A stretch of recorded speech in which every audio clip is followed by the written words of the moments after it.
It's Lent here. It's probably Lent where you are. And I'm doing a coffee fast. I usually do try to do some kind of fast over Lent. And I don't know about you, but I find that Lenten type fasts don't really help me connect with God very well, which I think is really the main point of fasting. So I still do them, but I find that they have a different role. And for me, what I try to do is find something that I'm attached to in an unhealthy or perhaps inordinate way, and I give that up and just try to see what happens to me during those 40 days, or I think it's actually more than 40 days, and just find the sort of aspects of my character which drive me to those things. And this time it's coffee, and mainly caffeine, but coffee too. I do really like the taste of coffee, and boy, it is it's a difficult one because I realize I have been having coffee really not because of the best of reasons. And tea, particularly uncaffeinated like this rooibos tea that I'm drinking, just doesn't do it for me. I didn't really have a problem sleeping at night. That's not the reason why I'm doing this. But now I find I don't really have a problem sleeping during the day. And sleep, that's what I want to talk about today. Hey everybody, welcome to the Sanctus Forum. I am Michael Stewart Robb, and the Sanctus Forum is sponsored by the Sanctus Institute. We are a non-profit institute for theology and spiritual formation in Europe.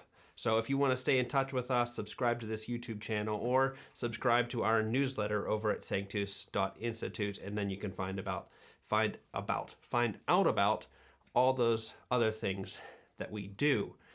This year on the Sanctus Forum, I've wanted to do a bit more about lifestyle because I've realized that lifestyle is really what often keeps people from going where they want to go in theology and spiritual formation. That lifestyle really does affect your life, and in ways that perhaps you're not quite aware. So if you're wondering why you can't make progress in a particular area in spiritual formation, or why you're having trouble understanding certain types of things intellectually about Jesus and about the world that we live in, well, maybe there are some lifestyle things that you need to change first. And some of us go on retreats, and that's great, and some of us do courses and small groups and that to help us become more like Christ. And those events, those settings can often be a great place where we explore new things, and not only new ways of living, but also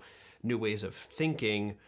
But when we come back home, they often sort of, well, don't stay around.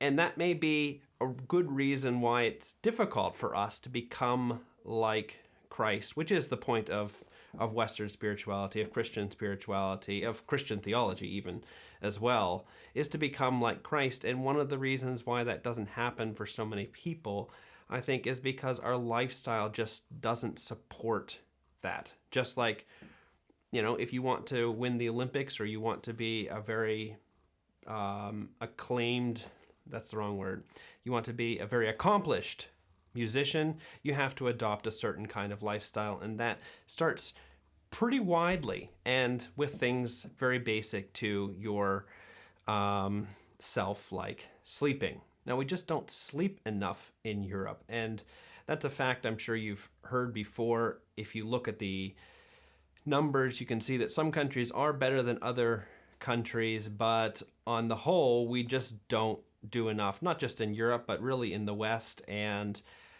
electric lights have been a big contributor to that. Before electric lights, there wasn't a whole lot to do. The little oil lamps didn't help you stay up until 11 or 12 at night all that well.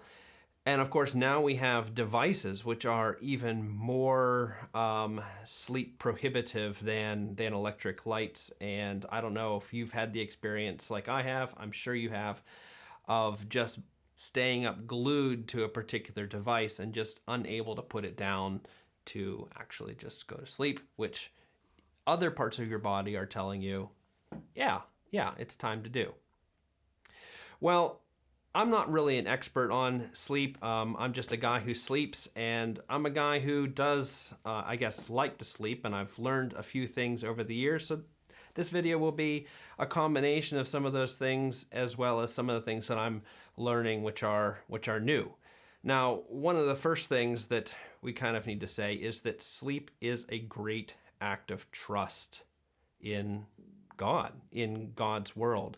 The ability to just say, I'm going to sleep. And if you add up the number of hours that you will spend in your lifetime sleeping, it's quite a lot.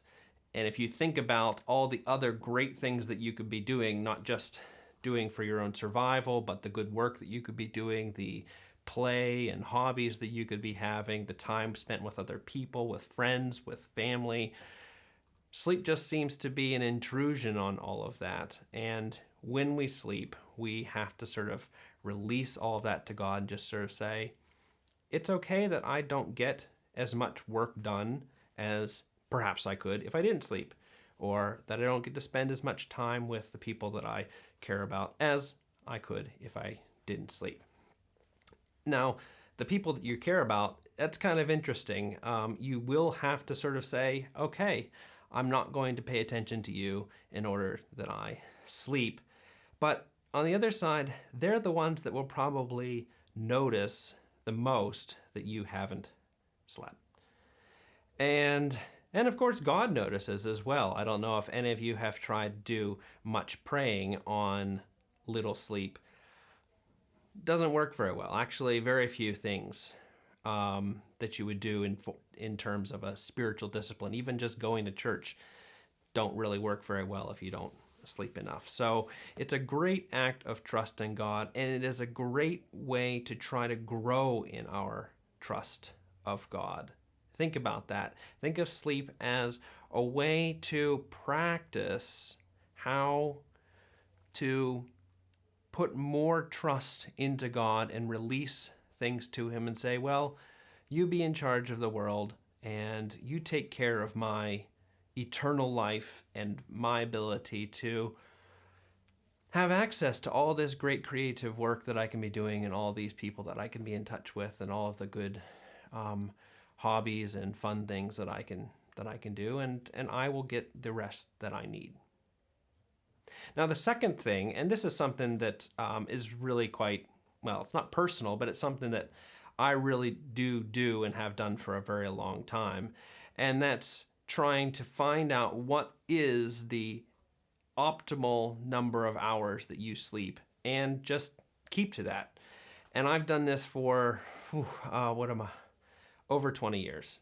Over 20 years. I had a college professor who suggested trying to learn to wake up without an alarm.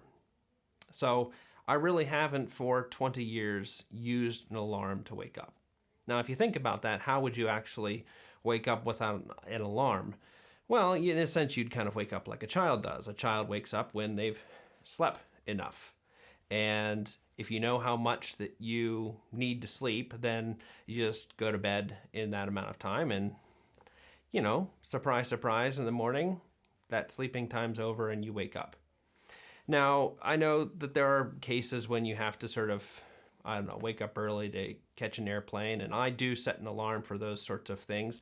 But my wife can testify, I don't use an alarm, and that's a way in which I try to see that I get enough sleep in a night. And I tend to need more than most people, I think, on average. I'm certainly 8.5 is probably about what I need. So this is really the only practical tip that I have in this video, but if you want to attempt this, which I would highly recommend, you probably will have to take a week in which you really don't have a particular wake up time that you have to be up for. And for the first few nights of that week, you're just going to have to sleep, 10 or 11 hours or whatever it is to just, in a sense, catch up as you probably know that we need to do sometimes. And then eventually you'll find that your body will start to regulate itself, and it will kind of come into its happy amount of hours, and that's your number. That's your number. So, you know, if it's 7 or if it's 9 or somewhere in between, usually it's somewhere around there, you'll find out that's what you need to aim for, which is going to dictate your waking up time and your going to bed time. But you probably will need a week to try this out, and that's what I did. And I do have to sort of recalibrate from time to time, and that's just how it goes. But let me know if any of you do this or have done this. I'd like to see how people are getting along with this. Thanks for watching. I really enjoy doing these things with you, and I really appreciate most the community, to what degree that that can be had kind of at a distance. But you know, do write comments, like things, share things, write back to us at our info email address, and I will then see you next week, hopefully. So bye. Sleep well.